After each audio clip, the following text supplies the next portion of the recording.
Welcome back to the King of the Course series where you guys, the viewers, send in your 24 scale builds. I run them on the indoor course competition style. The top 3 trucks in each class are going to take home some prizes. In this video, we've got a great looking Injora IR60 hardbody build from Nevin in Pennsylvania. I'm excited for this thing. We still have Brandon's IR60 hardbody build on the top of the class 2 leaderboards. There's a lot of similarities to Nevin's build to Brandon, so I think this is going to be a really strong contender here. First impressions of this build, I really love what Nevin has done with this. He's done kind of a desert tan finish on it, which against all of the black accents looks really, really good. He's carried that black theme throughout with the wheels, the axles, the shocks, all of it. The aesthetic of this is really nice and clean. Start with the exterior on this. So Nevin has sent over the build list with the truck. Let's take a look. Oh, we got this and some notes. Background to this. So the goal of this build was to keep it as light as possible while sticking with a smaller tire setup. That's why you'll see he's still maintained a lot of the plastic components from the stock SCX24 in order to keep the weight down. All right, let's see. Let's get the build sheet here. Nice. He's organized the build sheet by manufacturer. All right, I'm going to start with the exterior first, and we'll go through all the components here. So starting with the wheels and tires on this, so it's got a really nice 1.0 beadlock wheel here. These are Injora deep dish 1.0 wheels. They've got a wicked negative offset on it. Gives this thing some significant track width. He's wrapped those in the Proline trencher tires, which are an excellent tire. One of my favorite tires from Proline. These work outstanding on the indoor course. Tires and wheels are fastened to the Meus Racing isokinetic nylon axles here. Seeing a lot of these axles on the builds with good reason. Super aggressive 52-degree steering angle. We got solid brass knuckles, great set of axles here. Nevin's opted for the nylons in order to save some weight. Mentioned the IR60 body. If we open this up, he's running an Injora Universal LCG carbon fiber chassis kit here. Mated to those are these Injora big bore oil filled shocks. These are 40 millimeter shocks. He's left the springs in here. Still has a nice low ride height to it though. Suspension action feels super smooth on this chassis. For the power plant, he's running the stock SCX24 transmission. He has fixed a Mofo MVP brushless motor here, the Meteo brushless pancake motor here from Mofo. I just tried one of these in another build, and it works really, really well. The SMP is one of my favorite motors, the slow motion pancake. This feels like its bigger brother, works extremely well. Running that motor is the Mofo RC Rockwolf ESC. Underneath, he's utilized stock skid, stock linkage on it, stock SCX24 drive shafts. This has been stretched in the rear, so we're running a C-bolt combo here. One of my favorite, it is my favorite SCX24 wheelbase combo when you do a deadbolt rear linkage setup, C10 front. That's optimal in my opinion. And to steer this thing, he's running the Meus Racing coreless servo. All right, that's it for the build. No specific shout outs other than to us, Cape Crawlers. Big shout out to the channel, he says. Big shout out to you, Nevin. We wouldn't be anything without you guys, the viewers. So much appreciated as always. All right, I'm excited to get into this thing. Let's hit the performance table first. We'll do the corner scales, hit the setup table, and then we're going to go hit the course to see how all that translates into real world performance, which I'm super pumped to find out. So let's get it. Okay, here we are on the corner scales. Check it out. 62% front, 38% rear, perfect 50-50 weight bias left and right. Total weight with a battery in the back, 370 grams. On the setup table, here we are. Let's do the ramp travel index. Check out the flex on this thing. Pretty good flex.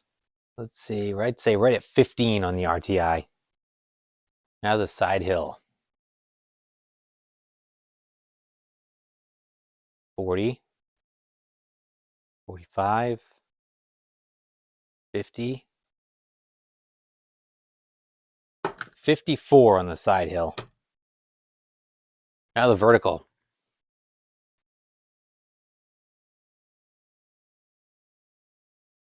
40, 50, 60, 65, 66 on the vertical. All right, guys, I'll give you my driving impression before we do the course runs. Been running this for a little while. First impressions, this thing is smooth as butter. That Rockwolf ESC and the pancake motor working so well together. Running this on 2S per Nevin's recommendations.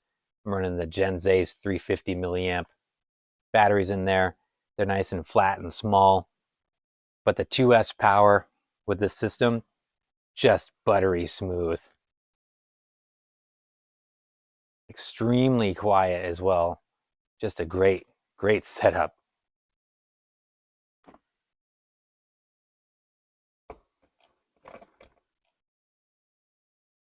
The whole rig feels really dialed, really composed. Got this thing sorted out. The lightweight and the copious power from that brushless motor makes it pretty peppy, even on 2S. It's also very nimble. Get those trencher tires hooking up. Look at that thing go. This is going to be a weapon, I think.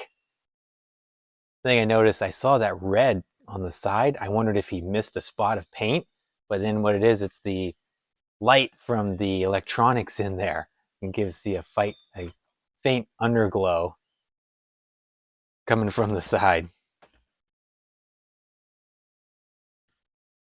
A good save there.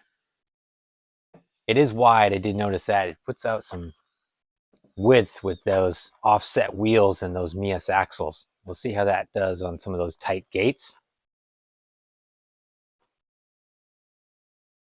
Nice and flat through there. Love the color combo on this too. I like loud, bold colors, but I also like these kind of neutral colors as well. This tan and the black. I really like it.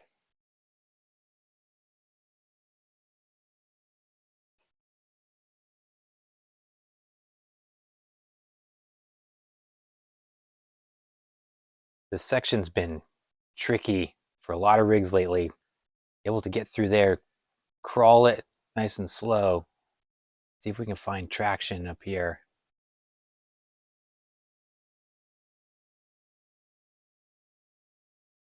Yeah, oh yeah, we would have hit that pin, but made it up nice and slow. See how it does on the descent. Going down the chute here.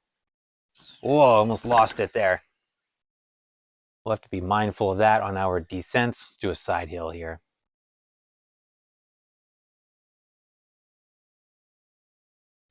No problem on the side hill. Go up Hell's Gate.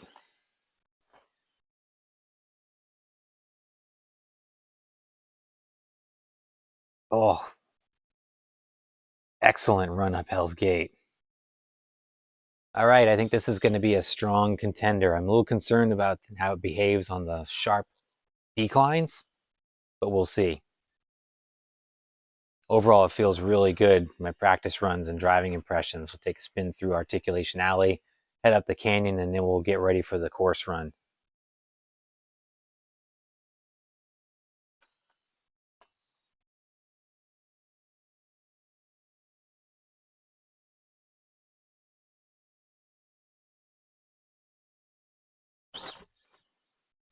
I'm struggling a little bit on this last line. A lot of rigs have been lately, but up we go.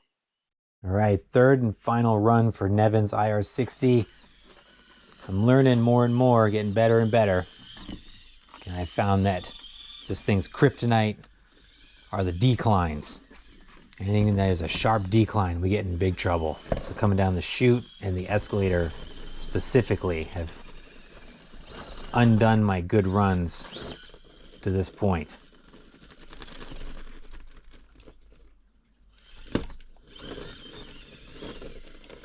Trencher Tires doing a great job on the canyon here. We've been able to get through here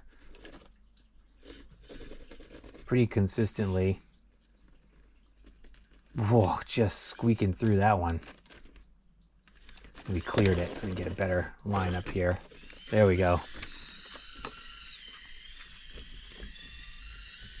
Truck's wide too. I mentioned those offset wheels. I have to be really mindful of my line choice because it can't squeeze through tight lines like a typical SCX24 with that wide footprint. We'll get through that one pretty easily. Come over here to our second bonus gate. Those trenchers, oh, I spoke too soon because there we go. Typically go right where I point them. Okay, nice through there, through the hot tub. We'll get set up for the escalator.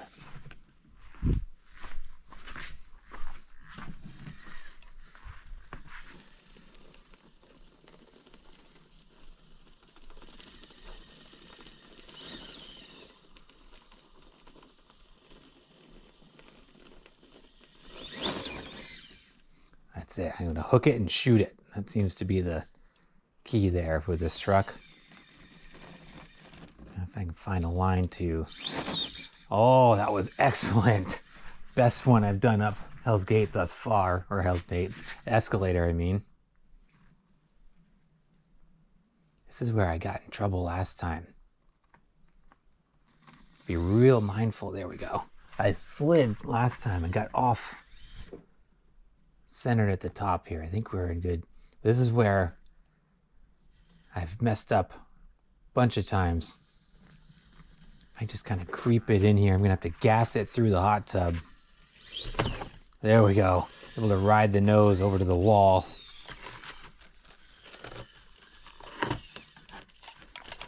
And our third and final bonus gate here.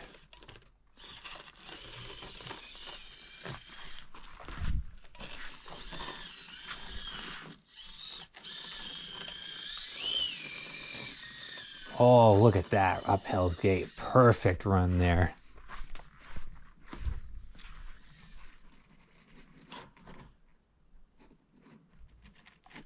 Now this again, I've got to get squared up as much as I can. Oh, that servo's muscling me around the wrong way there.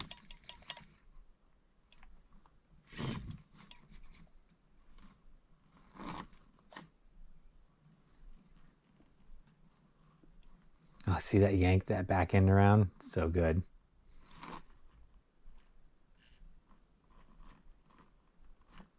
And watch, oh, I lost that gate. That rear tire slid right onto that pin. It's all right, I can get through without crashing. There we go, that was nice and smooth. Through Articulation Alley for the last time. Come into our last gate up the canyon. Excellent run there, nice, 401.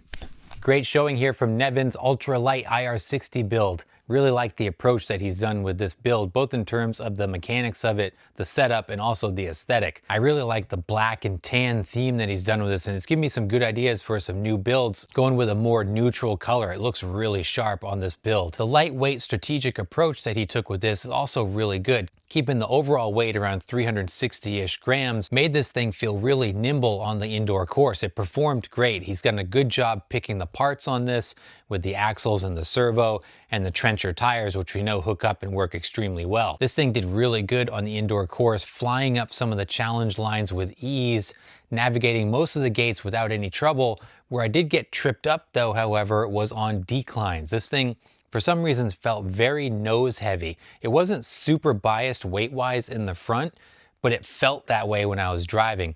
On the third run, I felt like I'd finally got my hands around how to drive this thing properly. And we put up almost a perfect run in that last run. So if I'd had more time, we probably could have done better overall scores.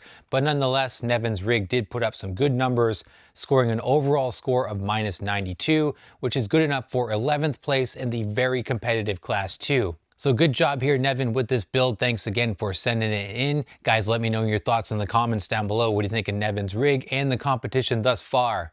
And as always, I appreciate you guys. Thanks so much for watching. Please like and subscribe if you haven't done so, and I'll see you in the next video.